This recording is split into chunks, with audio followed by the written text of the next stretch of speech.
अगर आप एक सैलरी एम्प्लॉय हैं या आपकी इनकम इनमें से किसी भी सोर्स से आती है, जैसे कि salary, pension, rental income, interest या लॉन्ग टर्म कैपिटल गेन, तो आप कैसे अपनी इनकम को बिना किसी सीए या किसी प्रोफेशनल की मदद के खुद से ऑनलाइन फाइल कर सकते हैं, इस वीडियो में मैं स्टेप बाय स्टेप आपको दिखाने वाला हूं। तो वीडियो को बिना किसी देरी का स्टार्ट करते हैं। मेरा नाम है मोहित और आप देख रहे हैं माई सेल्फ सीए। तो सबसे पहले आपको विजिट करना होगा इनकम टैक्स पोर्टल पे। डायरेक्ट लिंक मैंने डिस्क्रिप्शन बॉक्स में दे दिया है, आप उस पर डायरेक्ट क्लिक करके इनकम टैक्स पोर्टल पे आ सकते हैं। जब आप इनकम टैक्स पोर्टल पे आ जाएंगे तो आपको कुछ इस तरह का इंटरफेस नजर आएगा।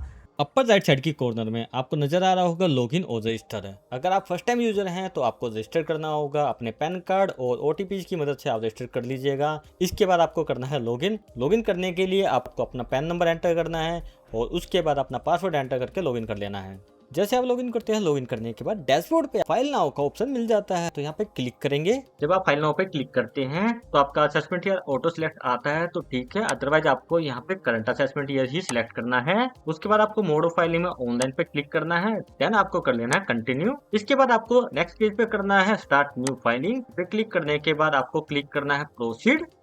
प्रोसीड पे क्लिक करने के बाद आपको सिलेक्ट करना है आपका आईटीआर फॉर्म, जो कि है आईटीआर 1। जैसे आप आईटीआर 1 सिलेक्ट करते हैं, यहाँ नीचे डिटेल आ जाती है कि कौन आईटीआर 1 फाइल कर सकता है और कौन नहीं। आप यहाँ पे प्रोसीड विद आईटीआर 1 पर सिंपली क्लिक करेंगे। क्लिक करने के बाद आपके सामने आएगा एक अलर्ट मैसेज, जो कि है कि आपकी जो टैक्स रिजीम है वो डिफॉल्ट न्यू टैक्स रिजीम है। ओल्ड में जाने के लिए आपको फॉर्म को एडिट करना होगा। यहाँ पे करते हैं हम okay, then let get started पे क्लिक करेंगे। अब आपको यहाँ पे सिलेक्ट करना है रीजन, क्यों आईटीआर फाइल करना चाहते हैं। अगर आपकी taxable income basic exemption limit से ज्यादा है तो आप ये वाला ऑप्शन लेंगे। लिमिट तो आपकी स्क्रीन पर है। सेकंड वाले ऑप्शन में अगर आपने डिपॉजिट किया है 1 करोड़ से ज्यादा का अमाउंट आपके करंट अकाउंट में, या आपने 2 लाख रुपए का फॉरेन ट्रेवल एक्सपेंस कर दिया, या आपने 1 लाख रुपए या उससे ज्यादा का इलेक्ट्रिसिटी बिल भर दिया हो, या आप 7th प्रोवाइजर में आते हो, तो आपके लिए सेकंड ऑप्शन एप्लीकेबल हो जाएगा। अगर पहले 2 ऑप्शन आप पे एप्लीकेबल नहीं होते तो आप थर्ड यानी कि अदर वाले पे जा सकते हो। देन आपको कर लेना है कंटिन्यू। अब आया है अलर्ट मैसेज, जिसमें कि आपका जो प्रीफिल डेटा है उसको आपको वेरीफाई करना है और अपडेट करने की जरूरत है तो उसे अपडेट भी कर दीजिएगा। अब आपको करना है ओके पे क्लिक। अब हमारे सामने आ चुके हैं रिटर्न की समरी, जहाँ पे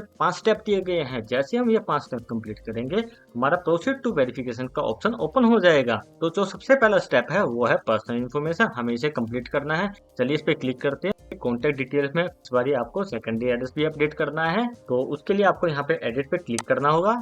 सेकेंडरी एड्रेस अपडेट करने के लिए इन्होंने सिंपल ऑप्शन भी दिया है कि अगर आपका प्राइमरी एड्रेस सेम है तो आप यस पे क्लिक करेंगे, अगर नहीं है तो आप नो पे क्लिक करके यहाँ पे डिटेल फिल कर देंगे। तो जैसे मैं यहाँ पे यस पे क्लिक करता हूँ, ये प्री फिल डेटा आ जाता है। इसके बाद हम कर देंगे इसको सेव। तो ये डिटेल हमारी सेव हो चुके हैं और ये अपडेट भी हो गई है। आप भी इसको स्टार्टिंग में ही अपडेट कर दीजिएगा, वरना वैलिडेशन के टाइम पे एरर आ जाएगा। इसके बाद आपको सिलेक्ट करना है nature of employment.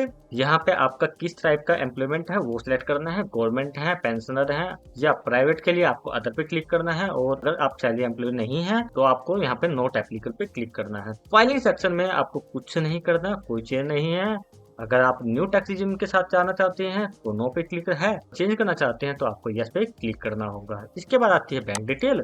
Bank detail में आपको आपके सभी बैंक अकाउंट डिटेल्स यहाँ पे डिस्क्लोज करनी होती है, जैसे कि यहाँ पे मेंशन भी किया गया है, please declare the detail of the all bank accounts excluding dormant accounts. जो डोरमेंट अकाउंट है आप उनको छोड़ सकते हैं, बाकी सभी अकाउंट्स को आपको यहाँ पे शो करना होता है। यहाँ पे और भी अकाउंट ऐड कर सकते हैं। इसके बाद जैसे ये स्टेप कंप्लीट हो जाता है, इसको हम कर लेंगे कंफर्म। तो ये देखिए, ये डिटेल कंप्लीट होते ही यहाँ पे कंफर्म लिखा हो गया और हमारे यहाँ नेक्स्ट स्टेप भी ओपन हो गया है। तो ऐसे ही करके हमें सारे स्टेप कंप्लीट करने हैं। तो अब टोटल इनकम पे क्लिक करेंगे। क्लिक करने के बाद सबसे पहला जो ऑप्शन आता है वो आता है सैलरी। तो यहाँ पे जैसे सैलरी ऑटो फिल नहीं आ रही, तो उसके लिए हमें यहाँ पे एडिट पे क्लिक करना होगा। तो आप फॉर्म 16 में देख पा रहे होंगे जो हमारी ग्रोथ सैलरी है 17(1) के अंदर, तो वो अमाउंट हम यहाँ पे एंटर कर देंगे। इस वाले सेक्शन में कुछ भी नहीं था। अगर कोई एग्जाम्शन अलाउंस मिला है तो उसका ब्रेकअप आप यहाँ पे दे सकते हैं। जैसे कि फॉर्म 16 में कोई भी ऐसा अलाउंस ही नहीं है, तो हमने यहाँ पे एंटर नहीं किया। अगर आपके केस में होता है तो आप यहाँ पे ऐड कर सकते हैं उसे।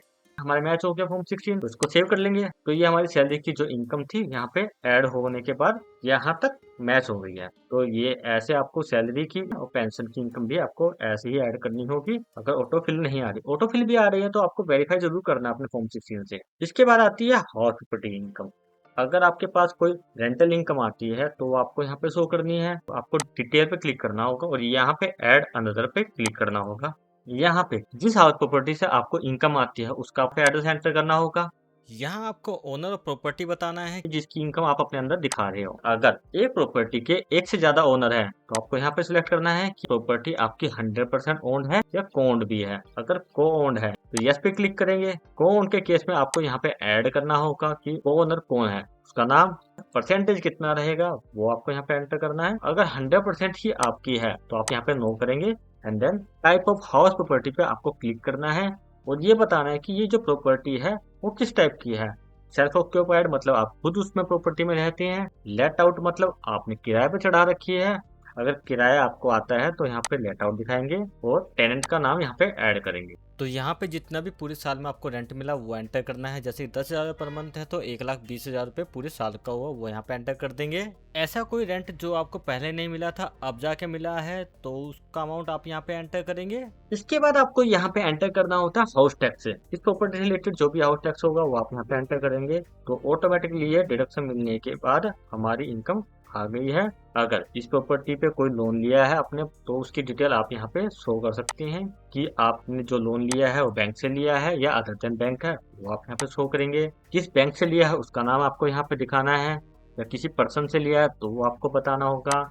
यहाँ पे आपका लोन अकाउंट नंबर आपको एंटर करना है। सैंक्शन लेटर की डेट आपको यहाँ पे एंटर करनी है। टोटल अमाउंट ऑफ लोन यानी कि 10 लाख का लोन लिया है तो 10 लाख का पूरा पूरा अमाउंट यहाँ पे आपको मेंशन करना है। उसके बाद 31 मार्च 2026 को कितना अमाउंट आपको देना बाकी था वो आपको यहाँ पे एंटर करना है। ड्यूरिंग द ईयर आपने कितना इंटरेस्ट पे किया वो अमाउंट आपको यहाँ पे एंटर करना है। तो ये सारी डिटेल फिल करने के बाद आपका जो फाइनल अमाउंट वो यहाँ पे आ जाएगा। ये सारी डिटेल चेक होने के बाद आपको यहाँ पे सेव कर लेना। अब income from other sources, auto fetch income को आप बैंक रिसिप्ट से वेरीफाई कर सकते हो और इंटरेस्ट इनकम को आप इंटरेस्ट सर्टिफिकेट से वेरीफाई कर लेना। इसके अलावा आपको कोई और इनकम दिखानी है जो यहाँ पे ऑटो फैच नहीं आ रही उसे आप ऐड अनदर पे क्लिक करके ऐड कर सकते हो। अगर नेचर ऑफ इनकम में यहाँ पे आपको उसकी डिस्क्रिप्शन नहीं मिल रही है तो आप एनी अदर पे क्लिक करके डिस्क्रिप्शन बॉक्स में उसकी डिस्क्रिप्शन लिख देना, सिंपल। अगर आपको कोई एग्जेम्प्टेड इनकम मिली है जैसे कि एग्रीकल्चर इनकम उसका ब्रेकअप आप यहाँ पे दे सकते हो। अगर लॉन्ग टर्म कैपिटल गेन आपने शेयर्स बेच के कमाया है तो वो आप यहाँ पे शो कर सकते हो 1,25,000 रुपये तक का। जैसे कि टोटल सेल कंसिडरेशन कितना रहा मेरा 5 लाख रुपये और कॉस्ट ऑफ एक्विजिशन मैंने दिखा दी 3,75,000 रुपये। तो मेरा लॉन्ग टर्म कैपिटल गेन हुआ 1,25,000 रुपये जो कि लिमिट के अंदर है। अगर इससे ज़्यादा का होता तो मुझे फॉर्म चेंज करना पड़ता और इससे कम है तो मैं इस फॉर्म में दिखा सकता हूँ।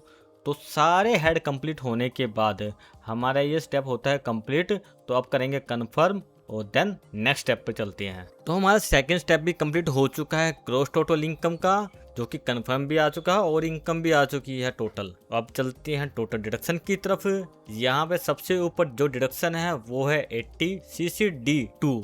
तो यहाँ पे देख पा रहे हैं ये डिडक्शन, तो ये हम क्लेम कर लेंगे अपने फॉर्म के अंदर। तो उसके लिए हम एडिट करेंगे, एडिट करके यहाँ पे अमाउंट एंटर कर देंगे देन सेव करने के बाद कोई डिडक्शन हमें मिलती है तो वो यहाँ पे क्लेम कर लेंगे और नहीं मिलती तो करेंगे कन्फर्म। स्टेप 3 कंप्लीट होने के बाद हम मूव करते हैं स्टेप 4 की तरफ जो कि है टैक्स पेड। जो हमने टैक्स डिपॉजिट किया है, जो हमारा टैक्स कटा है, सैलरी पर कोई टैक्स कटा है तो वो यहाँ पे दिख जाएगा। अदर देन सैलरी यहाँ पे दिख जाएगा जैसे कि आप देख पा रहे हैं कुछ एंट्री आई हुई है यहाँ पे। और अगर आपने कुछ एडवांस जमा करवाया है या सेल्फ असेसमेंट जमा करवाया है तो वो यहाँ पे शो होता है। तो सारा टैक्स कंफर्म करने के बाद यहाँ पे कंफर्म पे क्लिक कर देना है। लास्ट वाली पे आ जाते हैं वेरीफाई योर टैक्स लायबिलिटी पे क्लिक करने के बाद आपको अपनी टैक्स लायबिलिटी को वेरीफाई करना है। ग्रॉस टोटल इनकम आपको शो हो जाती है, कितनी डिडक्शन आपने क्लेम की वो यहाँ पे शो हो जाएंगे, उसके ऊपर क्या टैक्स बना वो यहाँ पे शो हो जाता है, उसका ब्रेकअप भी आप यहाँ पे देख सकते हैं कि कितनी स्लैब पर कितना टैक्स लगा। उसके बाद कोई रिबेट मिली है तो वो यहाँ पे शो हो जाती है, कोई इंटरेस्ट फी लगी तो यहाँ पे शो हो जाएगी। तो सारी कैलकुलेशन होने के बाद आपको करना है कंफर्म। इसके बाद सारे स्टेप कंप्लीट होने के बाद प्रोसीड टू वेरीफाई पे क्लिक करेंगे। यहाँ पे अगर आपका टैक्स बनता है या रिफंड बनता है तो यहाँ पे टॉप पे आपको यहाँ पे नजर आ जाता है। नीचे टैक्सेबल इनकम की कैलकुलेशन आ जाती है कि किस हेड में कितनी इनकम दिखाई है, किस डिडक्शन में कितना अमाउंट क्लेम किया है, कितना हमारा टैक्स बनता था, कितनी हमें रिबेट मिली, किस हेड में हमने कितना टैक्स जमा करवा रखा है और फाइनली हमें पता चलता है कि कितना हमारा टैक्स बनता है और कितना हमारा रिफंड बनता है। तो दोनों में से कोई एक बनेगा। इसको चेक करने के बाद हम प्रीव्यू एंड सबमिट पर क्लिक करेंगे।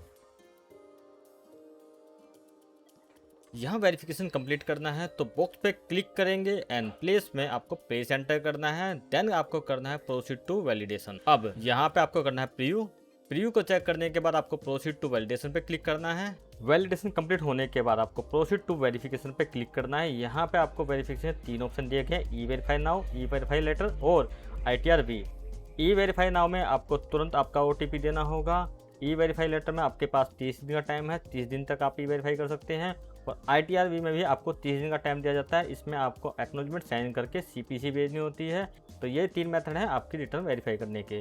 तो वीडियो कैसा लगा, वीडियो को लाइक शेयर करना ना भूलिएगा और चैनल को कर लीजिएगा सब्सक्राइब। मिलते हैं हमारी नेक्स्ट वीडियो में।